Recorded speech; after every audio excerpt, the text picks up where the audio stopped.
لا إله إلا الله محمد رسول الله. Assalamualaikum warahmatullahi wabarakatuh.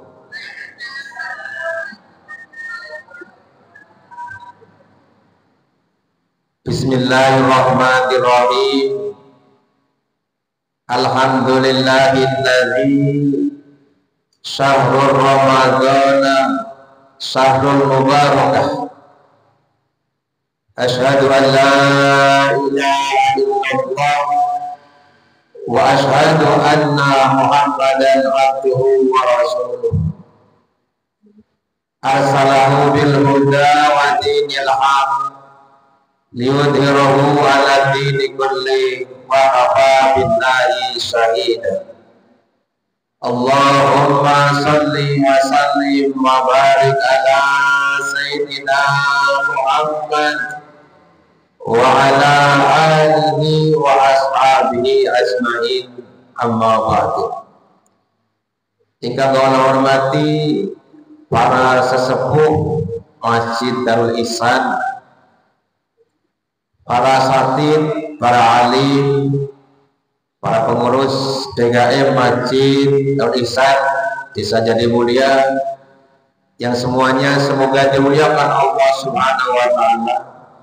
Juga pada para ibu-ibu saudara sekalian yang semuanya semoga senantiasa Allah berikan keberkahan di umurnya, dipanjangkan umurnya, diluaskan rezekinya, dan anak-anaknya menjadi anak yang soleh solehah. Amin ya rabbal alamin. Mari kita sama-sama memanjatkan puji syukur kehadirat Allah Subhanahu wa taala atas limpah nikmatnya. Alhamdulillah, saat ini kita masih setia, masih tetap istiqomah mengikuti ceramah subuh, masih setia mengikuti kuliah subuh. Sebab apa, Bapak Ibu sekalian? Majlis atau tempat duduk yang paling baik itu adalah majlis ilmu, pengajian. Jadi Kanjeng Nabi seperti itu. Khairul majlisi al-alim. Sebaik-baiknya majlis tempat duduk itu adalah pengajian. Ya Bapak Ibu. Dalam hadis lain Rasul menyampaikan, julusu sa'atun indal majlisi khairun mi'ata raka'atain. Duduk 1 jam di pengajian itu lebih baik daripada sholat sunnah 100 rakaat. Iya Bapak Ibu, di sini tidak dijelaskan duduk itu apa mendengarkan atau tidak, ngantuk atau tidak. Yang penting pada duduk ada di pengajian Bapak Ibu. Itu lebih baik daripada sholat sunnah 100 rakaat. Pernah beli Bapak Ibu sholat sunnah 100 rakaat? Betah beli sholat sunnah sampai 100 rakaat? Tiang beli. Pernah beli sholat sunnah sampai 100 rakaat? Belum pernah ya. Tapi sampean duduk di sini di pengajian, bukan di sini saja. Pokoknya di mana ada pengajian, di situ Bapak Ibu hadir. Di situ mau tidur ke, mau mendengarkan ke, mau bisa sampai ilmunya jerap atau tidak, pokoknya pada hadir aja.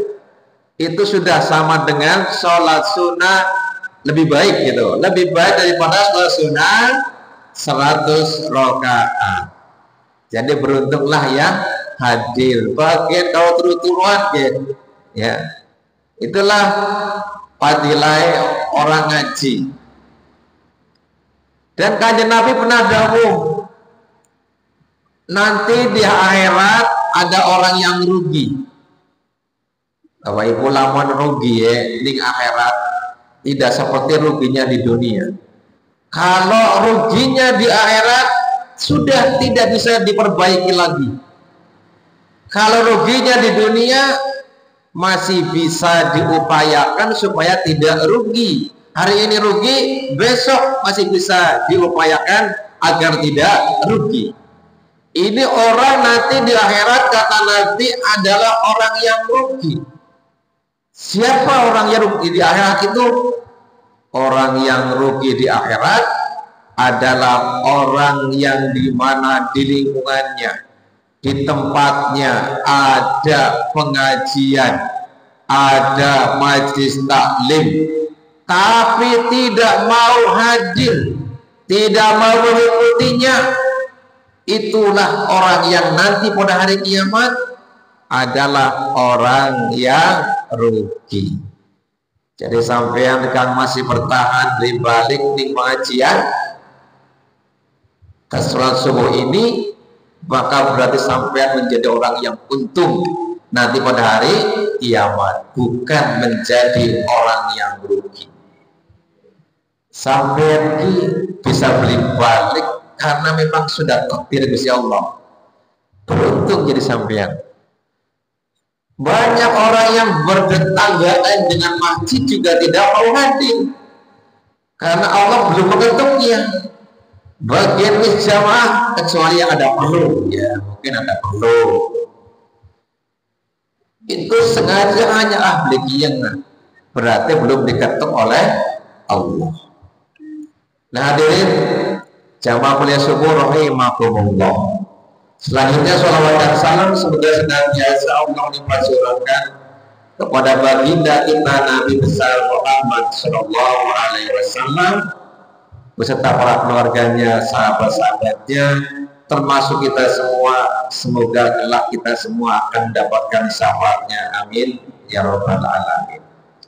Bapak Ibu hadirin yang dirahmati Allah, selagi kita masih hidup di dunia, itu kita pasti memiliki angan-angan, memiliki keinginan-keinginan. Kabeh wong kang masih urip ning dunia pasti memiliki keinginan-keinginan. Keinginan orang yang masih hidup di dunia itu ya keinginan harta yang banyak, ingin rumahnya bagus, kendaraan bagus, pengen jabatan dan lain sebagainya. Kalau lanang pengen rabi wadon, kalau wadon pengen laki lanang. Semuanya pasti memiliki keinginan-keinginan. Dan keinginan-keinginan di dunia itu tidak pernah berhenti. Jadi kanjeng Nabi, kalau orang itu dikasih satu lembah emas, pasti ingin memiliki 2 lembah emas lagi. Kalau dikasih 1 juta pengen 2 juta. Sudah punya jabatan ini pengen naik lagi jabatannya. Sudah mobilnya 1 pengen lagi yang paling bagusnya. Dan terus menerus keinginan itu tidak ada hentinya, kata Nabi. Kecuali apa? Ilang turo, kecuali debu, ceritanya Nabi. Maksudnya apa debu itu? Maksudnya adalah kematian. Kalau sudah mati, baru keinginan-keinginan itu berhenti. Itu kata Nabi. Nah, sekarang bagaimana dengan orang yang sudah mati? Apakah orang yang sudah meninggal dunia itu juga masih ada keinginan-keinginan? Baik, untuk kesempatan ini judulnya angan-angan atau keinginan orang yang sudah mati. Keinginan orang yang sudah meninggal dunia atau dia sudah mati. Apakah orang yang sudah meninggal dunia itu setelah melihat adanya siksa di alam kubur masih juga ada keinginan-keinginannya? Ada, Bapak Ibu. Tapi tentunya keinginan-keinginan orang yang sudah meninggal dunia itu tidak seperti orang yang masih hidup. Orang yang masih hidup di dunia, angan-angannya atau keinginannya tentunya yang berkaitan dengan masalah duniawi, ingin harta. Tapi kalau orang yang sudah meninggal dunia, tentu berbeda keinginannya. Apa keinginan orang yang sudah meninggal dunia itu? Yang pertama, bakal wong wis pengen mati, wis mati, lamun kang mati iku wong soleh, itu keinginannya. Sebab wong mati itu ada yang matinya soleh, ada yang matinya tidak soleh. Bapak Ibu pengennya matinya husnul khotimah apa tidak? Pengen matinya husnul khotimah. Makanya kalau kita lagi sholat sunnah tobat ya Bapak Ibu, kerjakan sholat tobat ya. Sholat tobat ya minimal seumur hidup sekali kita adakan sholat tobat, syukur-syukur tiap malam. Nah pada waktu sholat tobat di sujud yang terakhir itu kita berdoa meminta pada Allah pada sujud yang terakhir di sholat sunat taubat itu, setelah membaca subhana rabbiyal a'la wa bihamdi, subhana rabbiyal a'la wa bihamdi, subhana rabbiyal a'la wa bihamdi, kita baca Allahumma inna nas'aluka husnul khotimah. Yang keduanya Allahumma rizukni taubatan nasuha qoblal maut. Yang ketiganya Allahumma ya muqallibul qulub sabbit qalbi ala dinik. Doa supaya matinya husnul khotimah, taubat sadurunge mati, dan diberikan keteguhan hati untuk menjalankan ajaran agama, supaya kita menjadi orang yang soleh, yang husnul khotimah saat meninggal dunianya. Nah orang yang matinya soleh, apa keinginannya? Orang yang matinya soleh itu, satu, apabila dia di alam kuburnya bisa menjawab pertanyaan dari malaikat munkar dan nakir, ya, bisa menjawab pertanyaan dari malaikat munkar dan nakir, dan kemudian mendapatkan kabar bahwa ia nanti akan dimasukkan ke dalam surga, maka orang itu minta kepada Allah, ingin supaya cepat-cepat kiamat. Bisa terus beli dawa kalimatnya. Orang yang matinya soleh bisa menjawab pertanyaan dari malaikat munkar dan nakir, maka dia minta supaya dipercepat kiamat. Kita Bapak Ibu pengen beli dari kiamat, emong ya, emong kasih wedi. Tapi kalau orang yang mati soleh bisa menjawab pertanyaan dari malaikat munkar dan nakir, maka dia minta supaya gage kiamat. Loh kenapa pengen gage kiamat? Karena dia tahu nanti pengen akan dimasukkan ke surga, maka dia pengen segera masuk di surga. Gage kiamat itu supaya bisa masuk surga. Apakah orang itu di alam kuburnya mendapatkan hisab kubur? Tidak. Dia di alam kuburnya juga mendapatkan nikmat kubur. Sebab di alam kubur itu ada nikmat kubur, ada siksa kubur. Orang tadi yang bisa menjawab pertanyaan dari malaikat munkar nakir itu di alam kuburnya itu mendapatkan nikmat kubur. Tapi kenapa pengen kiamat, pengen surga? Ya itu pengen segera masuk surga. Kalau belum kiamat gak bakal masuk surga. Kalau sudah kiamat nanti akan proses kemudian masuk surga. Ini keinginan yang pertama.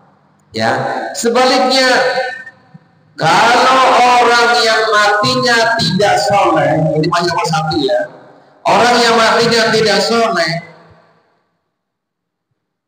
Dia minta kepada Allah supaya jangan ada kiamat. Yang kedua, orang yang matinya tidak soleh pengen jangan ada kiamat. Kiamat kira-kira bakal terjadi apa buatan Bapak Ibu? Pasti terjadi buatan? Pasti terjadi. Itu takdir beberapa Gusti Allah. Padahal kiamat itu pasti terjadi, tapi karena dia bukan orang soleh, di alam kuburnya itu mendapatkan siksa kubur, maka dia minta supaya jangan ada kiamat.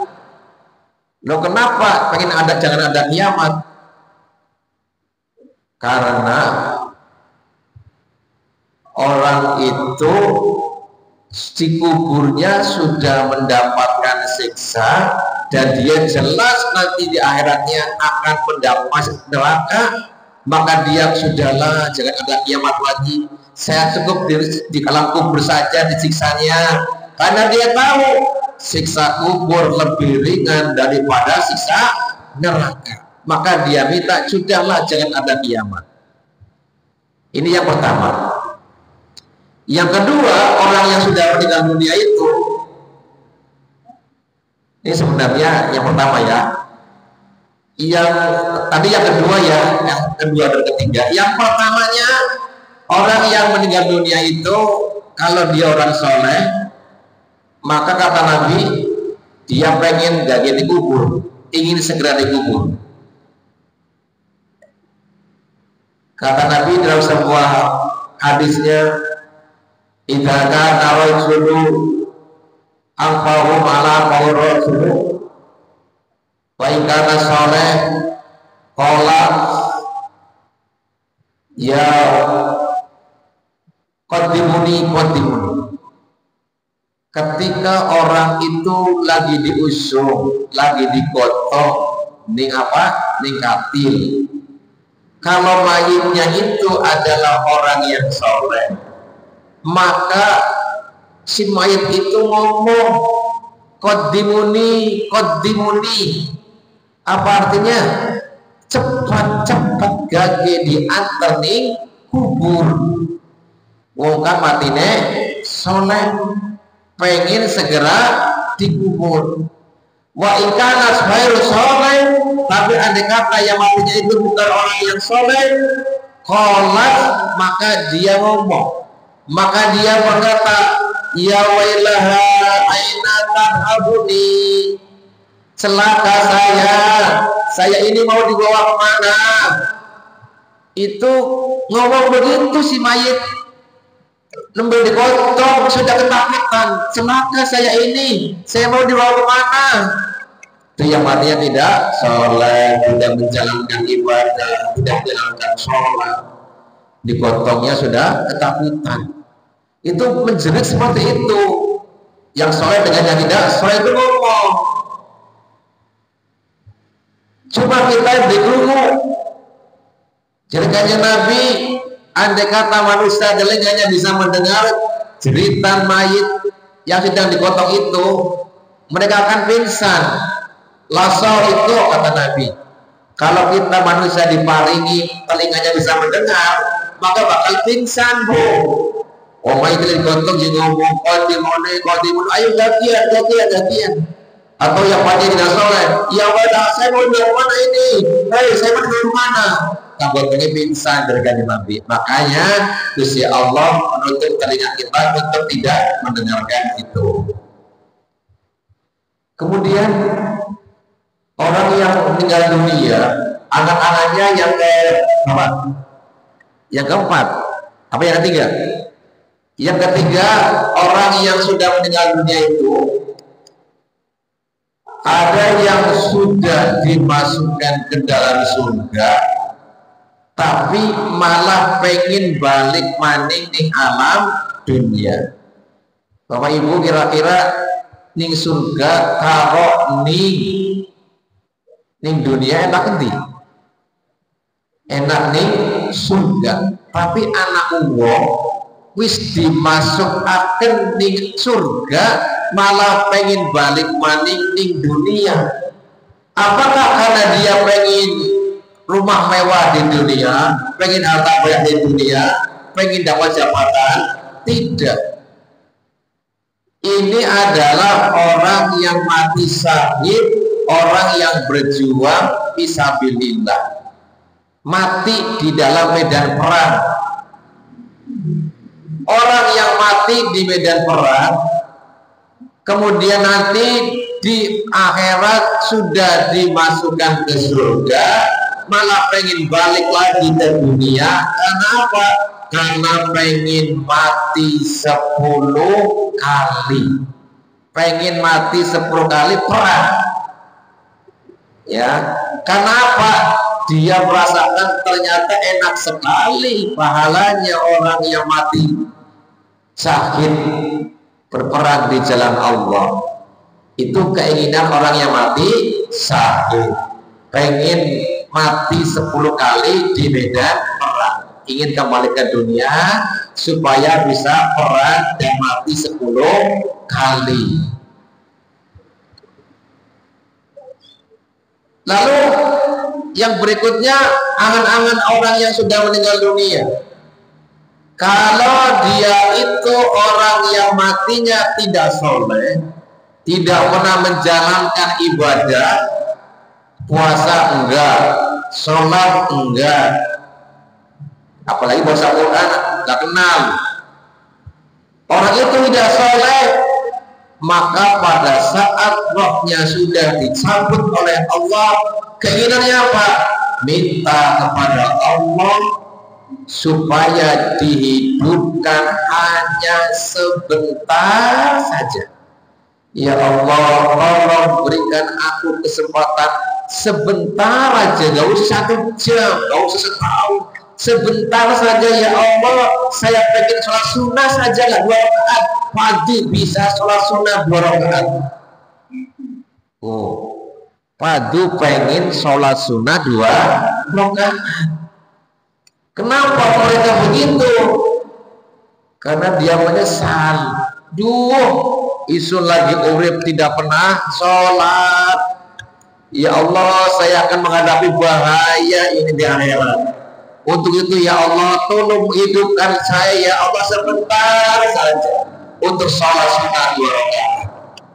Uang habis mati sih, kamu masih pada urip sih lah, suka temen sholat sunnah ya, sholat wajib ya akan tinggalkan. Banyak yang sudah meninggalkan sholat wajib waktunya beragama Islam, nanti kalau sudah mati sadar. Oleh karena itu Bapak Ibu, ayo kita lakukan sholat wajib 5 waktu harus, ditambah ibadah sholat sunnah yang lainnya ya, qobliyah, ba'diyah, sholat tahajud, sholat duha. Apalagi yang tadi malam saya sampaikan Bapak Ibu, sholat sunnah apa rane? Sholat sunnah betak. Oh, itu masih ingat ya. Lalu kapan sholat sunnah betak apa yang dilakukan? Di bulan Syawal. Tanggal pinten Bu? Pokoknya selama bulan Syawal kita sholat sunnah utako. Ini didasarkan di dalam kitab Al-Ghuniyyu karangan Syekh Abdul Qadir Al-Jilani. Apa bahasannya? Tadi malam saya sampaikan, setelah Fatihah baca surat Al-Ikhlas 15 kali. Ya, seperti itu. Niatnya usoli sunata utako rokaateni laita. Ini untuk menebus dosa kita, penyempurna ibadah sholat kita, puasa kita. Ya, jadi setelah Ramadan, sholat Idul Fitri, sudah zakat fitrah, kemudian kita disempurnakan lagi dengan sholat utako. Juga sholat ini untuk supaya apa yang kita inginkan dikabulkan oleh Allah. Jadi berdoa ya Bapak Ibu. Lamun kita berdoa kepada Allah, kudu yakin ya Bu. Syaratnya doa kudu yakin. Acara ragu, Gusti Allah bakal ngabulkan beli doa kita. Syaratnya berdoa kita kudu yakin, pengen optimis lah ya. Mumpung masih ada waktu beberapa hari lagi di bulan Ramadan, Mari kita perbanyak berdoa apa yang kita inginkan. Demikian yang bisa saya sampaikan. Mari sama-sama kita sahur. Asyhadu an la ilaha illallah, astaghfirullah, nas'aluka al-jannata wa na'udzubika minan nar. Asyhadu an la ilaha illallah, astaghfirullah, nas'aluka al-jannata wa na'udzubika minan nar. Asyhadu an la ilaha illallah, astaghfirullah, nas'aluka al-jannata wa na'udzubika minan nar. Allahumma innaka afuwwun tuhibbul afwa fa'fu anna. Allahumma innaka afuwwun tuhibbul afwa fa'fu anna. Allahumma innaka afuwwun tuhibbul afwa fa'fu anna ya karim. Allahumma ila Assalamualaikum warahmatullahi wabarakatuh.